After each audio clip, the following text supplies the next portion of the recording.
শুরু করলাম আমার ছোট্ট সাধারণ একটি ডাইনিং রুম দিয়ে। বিসমিল্লাহির রহমানির রহিম। আসসালামু আলাইকুম, hi everyone, welcome back another video. আমি আছি ফাতেমা তোমাদের সঙ্গে সব সময়ের জন্যে। ঘুম থেকে উঠে ঘরগুলো আগে গুছিয়ে নিলাম, ঘরগুলো গুছিয়ে নাস্তা খেয়ে নিয়েছি, নাস্তা খেয়ে রান্নাঘরটাও গুছিয়ে নিয়েছি। আমার চ্যানেলে সবাইকে স্বাগতম, দোয়া ও ভালোবাসা।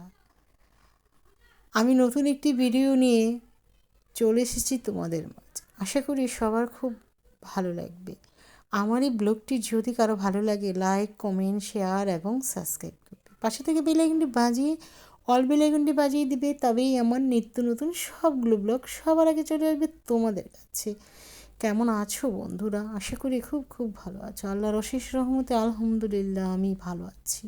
চলো বন্ধুরা, আমাদের পাঁচজনকে ভালো রাখি বা আমাদের মা বাবাকে ভালো রাখি। আমরাই পারি সব কিছু করতে, আমরাই পারি সব ভালো করতে।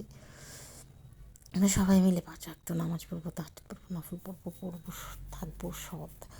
এখানে আমি বোয়া রান্না করে নিয়েছি। বোয়াতে কোনো আদা রসুন তেজপাতা গরম মশলা এগুলোতে আমরা দিই না। বোয়া মানে বোয়াই। তেজপাতা গরম মশলা আদা রসুন দিলে সেটা পোলাও হয়ে যায়। শুধু পেঁয়াজ আর কাঁচামরিচ তেল দিয়ে ধুয়ে রাখা খুদ বা আতপ চাল দিয়ে আমরা খাই। এটা আতপ চাল দিয়ে ধুয়ে রেখেছিলাম, সেটা দিয়ে দিয়েছি। দিয়ে গরম পানি পরিমাণ মতো দিয়ে হয়ে গেল। আর এখানে আমি 1-1.5 ঘন্টা চাপটি আর চিতই পিঠার ডো করার জন্য ভিজিয়ে রেখেছিলাম চাল। ব্লান্ডার করে ব্যাস শুধু লবণ দিয়ে মাখিয়ে চাপটি বানিয়ে নিয়েছি। এখন ইলিশ মাছের লেজের ভর্তা। ইলিশ মাছ মরিচগুলো ভেজে আমি হামারে ছেঁচে নিয়েছি। তারপরে ইলিশটা কাটা বেছে, লেজটা কাটা বেছে দিয়ে নিয়েছি। দিয়ে পেঁয়াজ ছেঁচে দিয়েছি, ধনিয়া পাতা ছেঁচে দিয়েছি, বাস লবণ দিয়ে হয়ে গেল।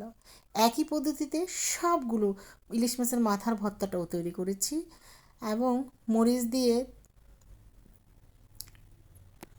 ধনিয়া পাতা, কাঁচা পেঁয়াজ দিয়ে চাপা শুটকি, বাঁশপাতা শুটকি এবং লইটা শুটকি, এই 3টা শুটকি আমি একসাথে টেলে নিয়েছি। তারপর একটা একটা করে একই নিয়মে আমি তৈরি করেছি। মরিচ ছেঁচে মরিচ ভিজিয়ে ব্লান্ডার করে নিয়েছি। তারপরে হামারে দিয়ে শুটকি টেলে রাখা শুটকিগুলো দিয়ে দিয়েছি, আবার একটু বুঝিয়ে দিলাম, দিয়ে পেঁয়াজ দিয়ে ধনিয়া পাতা দিয়ে ছেঁচে নিয়েছি। আর সবগুলো বাকি ভর্তাগুলো একই নিয়মে করেছি এবং এই যে দেখাচ্ছি একই নিয়মে করেছি সবগুলো। লবণটাও দেখে নিলাম, পেঁয়াজটাই যে দিয়ে দিলাম এবং ব্লান্ডার করা মরিচ আর হলুদের গুঁড়ো, ধনিয়ার গুঁড়ো দিয়ে লবণ দিয়ে মাখিয়ে বেগুনগুলো ফ্রাই প্যানে ভেজে নিয়েছি। এবং আমার সবগুলো ভর্তা হয়ে গেছে, বোয়াও হয়ে গেছে, চাপটিও হয়ে গেছে। এখন চিতই পিঠার শাঁসটি আমি চুলাতে দিয়ে জাস্ট ওই ডো দিয়েই আমি দিয়ে নিয়েছি। আর কতটুকু ফুলে টইটম্বুর হয়েছে দেখলেই বোঝা যাচ্ছে। আর ভর্তা দিয়ে এই সব খাবার, বোয়া, চাপটি, চিতই পিঠা বলে যে আমি কি খাবারের অসাধারণ শীতের মধ্যে নতুন ধনিয়া পাতা, নতুন সবাই অনেক বেশি ভালো থাকবে, সবাই আমাদের সাথে দোয়া করবে। আমি সবার জন্য দোয়া করব এবং আমি কিছু কিছু প্যাকেটও করে নিলাম ভর্তা, বোয়া।